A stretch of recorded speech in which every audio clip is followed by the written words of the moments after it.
ഖത്തറിലെ ദോഹയിൽ 7 കിലോമീറ്റർ നീളമുള്ള കോർണിഷിന്റെ ഒരു അറ്റത്തുള്ള ഒരു മ്യൂസിയമാണ് മ്യൂസിയം ഓഫ് ഇസ്ലാമിക് ആർട്ട്. നിർദ്ദേശപ്രകാരം പരമ്പരാഗത തുറമുഖത്തിനടുത്തുള്ള ഒരു കൃത്രിമ പ്രൊജക്റ്റിംഗ് പെനിൻസുലയിൽ നിന്നുള്ള ഒരു ദ്വീപിലാണ് മ്യൂസിയം നിർമ്മിച്ചിരിക്കുന്നത്. കിഴക്കും തെക്കും മുഖങ്ങളിൽ കെട്ടിടത്തെ ചുറ്റിപ്പറ്റി ഒരു പ്രത്യേക പാർക്ക് ഉണ്ട്.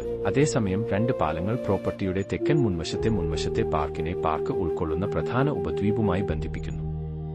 പടിഞ്ഞാറൻ, വടക്കൻ മുഖങ്ങളിൽ ഖത്തരി കടൽ യാത്രാഭൂതകാലം പ്രദർശിപ്പിക്കുന്ന തുറമുഖം അടയാളപ്പെടുത്തിയിരിക്കുന്നു. 2017 സെപ്റ്റംബറിൽ ഖത്തർ മ്യൂസിയംസ് ജൂലിയ ഗൊനെല്ലയുടെ ഡയറക്ടറായി നിയമിച്ചു.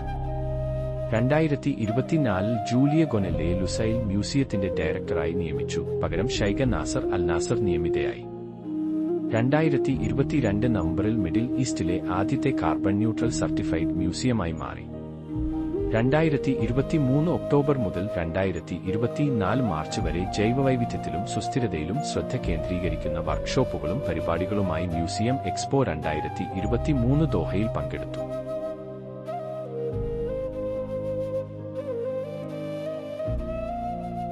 മ്യൂസിയത്തിൽ ഹെഡ് ഷെഫ് അലൈൻ ഡുക്കാസ് നയിക്കുന്ന ഇടം എന്ന റെസ്റ്റോറന്റ് പ്രവർത്തിക്കുന്നു.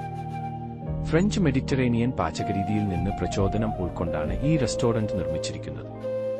കരകൗശല ബ്രെഡും അസംസ്കൃത ഭക്ഷണങ്ങളും പാചകം ചെയ്യുന്നതിനെക്കുറിച്ചുള്ള മാസ്റ്റർ ക്ലാസുകളും ഇടം വാഗ്ദാനം ചെയ്യുന്നു. മ്യൂസിയത്തിൽ ഒരു പാർക്ക്, സ്കൂളുകൾക്കും പൊതുജനങ്ങൾക്കുമായി വർക്ക്ഷോപ്പുകൾ, ഇംഗ്ലീഷിലും അറബിയിലും ഇസ്ലാമിക കലകളെക്കുറിച്ചുള്ള വിവരങ്ങൾ നൽകുന്ന ഒരു ലൈബ്രറി എന്നിവയുണ്ട്. ലൈബ്രറിയിൽ 9 പഠനമുറികളുമുണ്ട്. മ്യൂസിയത്തോട് ചേർന്ന് മ്യൂസിയം നിയന്ത്രിക്കുന്ന ഒരു വാട്ടർഫ്രണ്ട് ഓപ്പൺ സ്പേസായ പാർക്ക് ഉണ്ട്. ഇതിൽ കഫേകൾ, കുട്ടികളുടെ കളിസ്ഥലം, അമേരിക്കൻ ശില്പിയായ റിച്ചാർഡ് സെറയുടെ 7 ലംബ സ്റ്റീൽ ശില്പം എന്നിവ ഉൾപ്പെടുന്നു. 2012 മാസത്തിലൊരിക്കൽ പരിപാടിയായി ആരംഭിച്ച ഒരു ബസാറും പാർക്കിൽ നടക്കുന്നു. എന്നാൽ ഒടുവിൽ 2016 അവസാനം മുതൽ ആഴ്ചയിൽ 2 തവണ ഇത് സംഘടിപ്പിക്കപ്പെടുന്നു. COVID-19 പാൻഡമിക് കാരണം 2022 താൽക്കാലികമായി നിർത്തിവച്ച ശേഷം 2023 ഫെബ്രുവരി അവസാനത്തോടെ ബസാർ വീണ്ടും നടന്നു.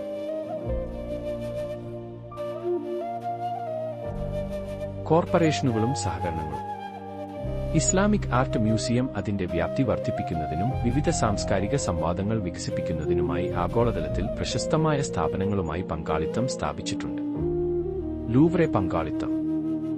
ലൂവ്രെയുമായുള്ള സഹകരണം കലാരൂപങ്ങളുടെ വായ്പകൾക്കും സംയുക്ത പ്രദർശനങ്ങൾക്കും സാധ്യത അനുവദിച്ചു. ഇത് കലയുടെയും ചരിത്രത്തിന്റെയും ആഗോള വിവരണത്തിന് ആക്കം കൂട്ടി.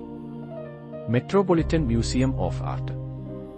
മെട്രോപൊളിറ്റൻ മ്യൂസിയവുമായുള്ള സംയുക്ത ഗവേഷണ പ്രദർശന പരിപാടികൾക്ക് ഇസ്ലാമിക കലയിൽ വിപുലമായ പാണ്ഡിത്യമുണ്ട്. അക്കാദമിക് പ്രസിദ്ധീകരണത്തിനും പൊതുജന വ്യാപനത്തിനും സംഭാവന നൽകുന്നു.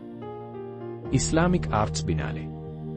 2023 ആദ്യത്തെ ഇസ്ലാമിക് ആർട്ട് ബിനാലെ അവൽ ബൈത്തിൽ പ്രദർശിപ്പിക്കുന്നതിനായി ദിരിയ ബിനാലെ ഫൗണ്ടേഷൻ മ്യൂസിയം 4 ഇനങ്ങൾ കടം കൊടുത്തു. 2025 രണ്ടാമത്തെ Islamic art biennale and all that is in between സംഖ്യകളിൽ ശ്രദ്ധ കേന്ദ്രീകരിച്ച് ഖൈഗയുടെ 8 കൃതികൾ അവതരിപ്പിച്ചു.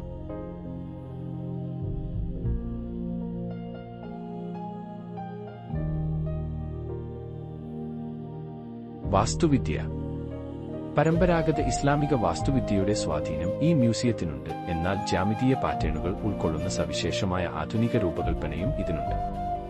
പേർഷ്യൻ ഗൾഫിലെ അറബ് രാജ്യങ്ങളിൽ 14 നൂറ്റാണ്ടിലേറെ പഴക്കമുള്ള ഇസ്ലാമിക് കല അവതരിപ്പിക്കുന്ന ഇത്തരത്തിലുള്ള ആദ്യത്തേതാണിത്.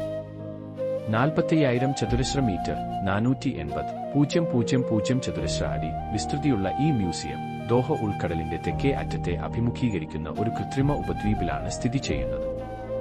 2006 തുർക്കി കമ്പനിയായ ബൈത്തൂർ കൺസ്ട്രക്ഷൻ ആണ് കെട്ടിടത്തിന്റെ നിർമ്മാണം നടത്തിയത്. ഇന്റീരിയർ ഗാലറി സ്ഥലങ്ങൾ രൂപകൽപ്പന ചെയ്തത് വിൽമോട്ട് അസോസിയേറ്റ്സിന്റെ ഒരു സംഘമാണ്. 2008 നവംബർ 22 അന്നത്തെ ഖത്തർ അമീറായിരുന്ന ഷെയ്ഖ് ഹമദ് ആണ് മ്യൂസിയം തുറന്നത്. 2008 ഡിസംബർ 8 ഇത് പൊതുജനങ്ങൾക്കായി തുറന്നുകൊടുത്തു.